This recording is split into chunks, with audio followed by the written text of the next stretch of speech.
বিসমিল্লাহির রহমানির রহিম।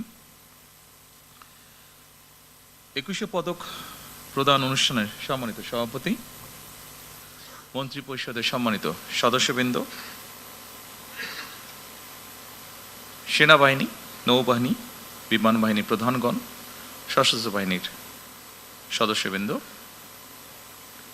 Members of diplomatic community, পদকপ্রাপ্ত কৃতিজন এবং সম্মানিত সকল উপস্থিতি সুধীবৃন্দ, আসসালামু আলাইকুম। আজকের এই মহতী অনুষ্ঠানে এমন কিছু কৃতিমান ব্যক্তিত্ব উপস্থিত হয়েছেন যারা শিক্ষা, সংস্কৃতি, শিল্পকলার বিভিন্ন শাখায় অবদান রেখে নিজ গুণে সমাদৃত হয়েছেন। আমি অনুষ্ঠানের শুরুতেই এই কৃতিমানদের জানাই আন্তরিক অভিনন্দন।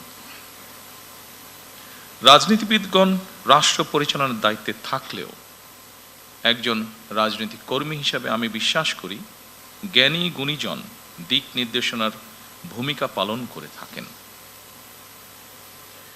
একটি রাষ্ট্র এবং সমাজে কৃতি মানুষদের সংখ্যা যত বেশি বাড়তে থাকবে, সমৃদ্ধি এবং নৈতিকতার মানদণ্ডে সেই সমাজ তত বেশি আলোকিত হতে থাকবে। সুতরাং রাষ্ট্র তার নিজের প্রয়োজনেই জ্ঞানী গুণী মানুষদের সম্মানিত করে। সম্মানিত সকল উপস্থিতিবৃন্দ, সুধীবৃন্দ, এই উপলব্ধি থেকেই স্বাধীনতার ঘোষক শহীদ প্রেসিডেন্ট জিয়াউর রহমান স্বাধীন বাংলাদেশে প্রথমবারের মতন ২১শে পদক প্রবর্তন করেছিলেন। এটি শুধু একটি পদকই নয়, বরং এই পদকের মধ্য দিয়ে ৫২ ভাষা আন্দোলন থেকে আজ পর্যন্ত বাংলাদেশের ঐতিহাসিক ঘটনাবলীকে স্মরণে আনার পাশাপাশি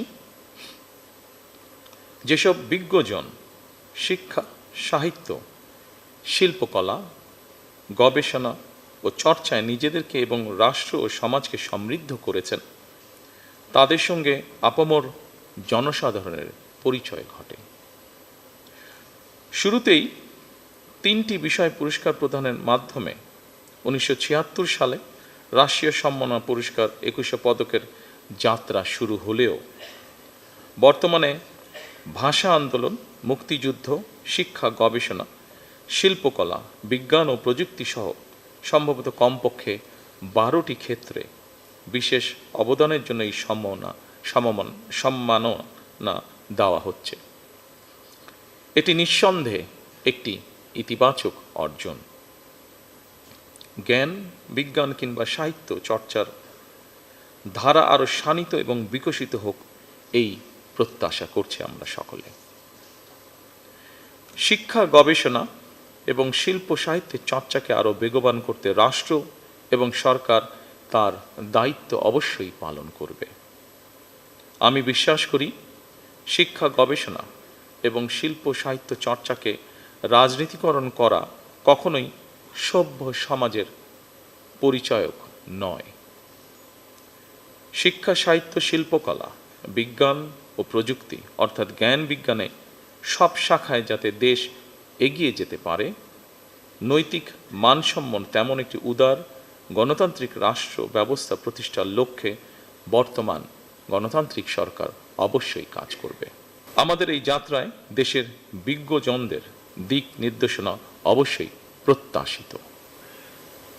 সম্মানিত সুধীবৃন্দ, আমাদের জাতীয় ইতিহাসে ফেব্রুয়ারি মাসের গুরুত্ব অপরিসীম, আর ২১শে ফেব্রুয়ারি আমাদের আত্মপরিচয়ের স্মারক। বলা যায় আমাদের সংস্কৃতি চেতনার প্রাণ প্রবাহ ২১শে ফেব্রুয়ারি। অপরদিকে ২১শে ফেব্রুয়ারি একদিকে মাতৃভাষা মর্যাদা প্রতিষ্ঠার সংগ্রাম এবং একই সাথে এটি ছিল জালেমের বিরুদ্ধে নিজেদের অধিকার প্রতিষ্ঠার আন্দোলন। সুতরাং ফেব্রুয়ারি মানেই আত্মপরিচয় উপলব্ধির মাস, আমাদের শেকড় সন্ধানী মাস।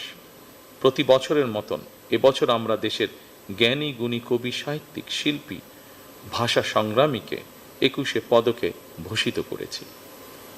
জ্ঞানী গুণীদের কর্ম এবং কর্মময় জীবনের সঙ্গে আপামর জনগণের পরিচয় করিয়ে দেওয়া রাষ্ট্রের অন্যতম দায়িত্ব।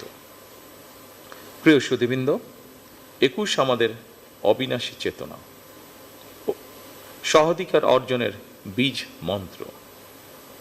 এবার আমরা ভাষা আন্দোলনের ৭৪ বছর অতিক্রম করে ৭৫ বছরে পদার্পণ করছি। অমর ২১-এর ভাষা শহীদদের স্মরণে প্রবর্তিত আজকের ২১শে পদক প্রদান অনুষ্ঠানে আমি গভীর শ্রদ্ধার সঙ্গে স্মরণ করছি ভাষা সংগ্রামীদের। আল্লাহ তাদের মৃত্যুকে শহীদি মৃত্যু হিসাবে কবুল করুন। আজ যারা ২১শে পদকে ভূষিত হলেন, আপনাদের সবাইকে জানাই আন্তরিক অভিনন্দন এবং শুভেচ্ছা।